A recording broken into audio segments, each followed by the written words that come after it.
I made Block Party better! Much better! Hey, what's up you guys? It's Liz, and I'm back with another episode of my iFixed series.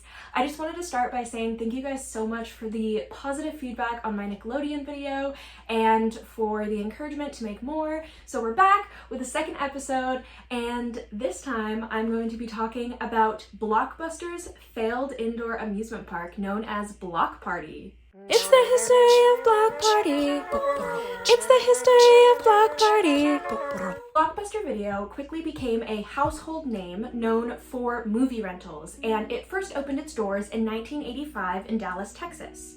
By the 1990s, it grew to be a multi-billion-dollar company. However, competition was getting a little stiff and they needed to add a sort of edge to their brand, so Blockbuster thought that it would be a great idea to start a chain of indoor amusement parks. This led to the opening of the first of two locations of what would be known as Block Party. This first location opened its doors in Albuquerque, New Mexico on December 19th of 1994. And it wasn't until January of 1995 that the second location would open in Indianapolis. Block Party was an $8 million complex that ranged 60,000 square feet. Their slogan was, "Where grown-ups can kid around." So really their goal with this was to have adults have a place where they can just go and do whatever they want, go crazy, and play on their many arcade games and attractions. Block Party was made up of attractions such as laser tag, and mazes, and motion simulator rides. When you first walked in, you would see Infomania. This was basically where you would put money on a prepaid card and then you could walk around and swipe that card to use arcade games. And the prices ranged from 50 cents to a game like pinball to $3.25 for their most popular attraction, Power Grid. Power Grid was a McDonald's play place, but for adults. I guess that I'm saying that like adults haven't tried to go into McDonald's play places before. This Power Grid had mazes and slides and these tubes with LED lights that would flash to music. It was basically like what 18-year-olds thought a rave was and what 45-year-olds would describe their first frat party as. Block Party also had awesome attractions such as Flippers, which was a pinball-themed mini arcade, also Super Bloopers, which was a sports-themed bar and restaurant, and a party room that was futuristic-themed and you could book it for different events. So I guess your two options around this time were get married at the Nick Hotel or have your birthday party at a Blockbuster indoor theme park. Very on brand. They also had this awesome motion simulator ride, and this was called Go Motion Pictures, and it was by iWorks. Basically, for this ride, it was 6 5-minute films. You would go and you would sit down and the chairs would actually move to make you feel like you were experiencing what was on screen, and people loved this. Unless you went after the sports bar, not the smartest move. And they also had a gift shop that was themed to look like a fire station. So on your way out, you definitely needed to grab some merch to prove that you went to this park. Honestly, the merch is probably selling for like a lot on eBay there now, so it might have been a good investment. Unfortunately, this park was not a success, primarily due to the merger in 1994 of Viacom and Blockbuster. And this merger had Viacom taking the business into a new route, and Block Party did come to an end. So by April 21st, 2002, both locations were closed. This was the date specifically of the Indianapolis location closing. No official reason was given, but I feel like there's a lot of different factors that played into this that we'll talk about in a minute. Blockbuster also did try to dabble in other forms of entertainment pop-ups. They did have Blockbuster Golf and Games in Florida, and that unfortunately closed in 2000, and they also tried out a mini play place arcade. Let's see what went wrong. Looking at Block Party, what did they do wrong? Leave that up to me. In addition to the expansion plans of Block Party being canceled in 1994 due to the merger with Viacom, there are a lot of other factors that I think might have played into the failing of Block Party. The first reason being this place attracted primarily rowdy people in their 20s. And although at first this might look like a good thing, People in their 20s probably will go once, have a really great time, and then find the next bar or fad that they'll be obsessed with for the next week.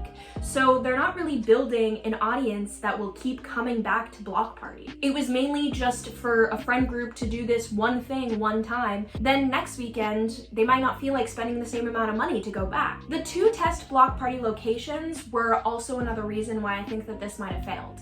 It was because it first opened in New Mexico and then in Indianapolis. I think that especially for the crowd that it was attracting, it would have been more successful if the first location opened on Sunset Boulevard in Los Angeles. I think that this would have been great because you have a lot of tourists coming and a lot of tourists coming to Hollywood for movies and to explore movie-themed things. And so, of course, Blockbuster would be a huge success in that location. In addition to the locations, none of the stuff inside was really Blockbuster theme specific.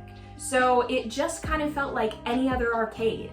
And I feel like when opening this, Blockbuster just thought opening a general arcade would attract people, which it did, but they didn't really think how it would affect their brand. So I think that if they had things that were branded more towards Blockbuster, it would have been a lot more successful. Lastly, I think that the marketing strategies used for this was a big reason why it did not do so well. So Blockbuster marketed this to a wide range of people because kids were allowed until 8 p.m. And if they just chose one specific age group instead of the large range that they did, they would have been able to tailor the games and the attractions more to that specific age group. If they targeted it to one specific age group, it would have helped the volume of people that it attracted. I also think that the message of where adults can kid around was really misleading, considering kids were allowed until 8 p.m. So from my perspective, it felt kind of like, okay, pick a lane. Are kids allowed, or is it just for adults? Maybe if they marketed it with a little bit more exclusion, it would have been like, oh, well, kids can't go, but I'm allowed to go, so that's pretty cool. Instead of just having it be kind of like a Chuck E. Cheese that was open past 8 p.m. I fixed Block Party. I fixed Block Party. I fixed Block Party. I think that the first thing that Blockbuster needed to do to kind of help build the idea and the foundation of Block Party was combine it with their already extremely successful stores.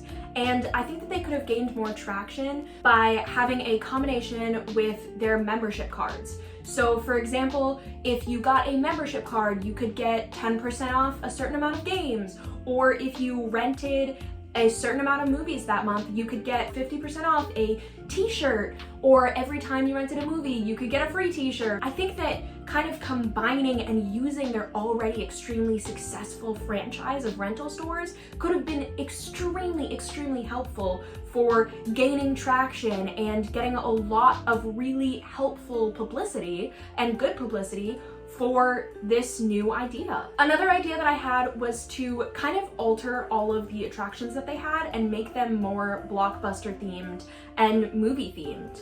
They are a movie rental business, so why not kind of take advantage of really popular movies? So the first idea that I had for these was a maze of movies, and it would kind of just be like a bunch of mini escape rooms, and then you would finally land on the other side. That's how escape rooms work. You could start on the set of Jurassic Park, and you would have to go through all of these dinosaurs, and you wouldn't really know where you were, and you'd be all disoriented, and then you blink, and then you're in Star Wars, and there are all these lasers kind of shooting at you, and then you kind of just do this through a bunch of really iconic movies. I think that this would have been fun for all ages and all movie fans, so if they did choose to market to that kid to 45-year-old range that they had, then you would have been able to have something for everyone. Another idea that I had to add to their arcade would be a guess the movie quote game.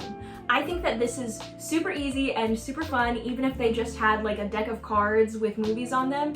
You could play against your friends, so this would increase interaction among guests, and you could even meet someone new if you wanted to like challenge a random person to movie trivia. I think would be super fun, and this would just be a way to test your movie knowledge and spend your night. I also think in terms of advertising, I did a lot of research on Block Party, but I never really saw any specific advertisements about it, and I think that that's something that they could have taken advantage of, just making advertisements, because I can find a million advertisements for Blockbuster themselves, but I never really found anything for Block Party. And the fact that they had ideas to expand but weren't really taking advantage of the market that they had was definitely a missed opportunity. An idea that I had for advertising would be to recreate movies in kind of a way where you know what movie they're referencing, but they're not breaking copyright law or anything like that. And this could even go along with the theme of adults kind of tapping into their inner child.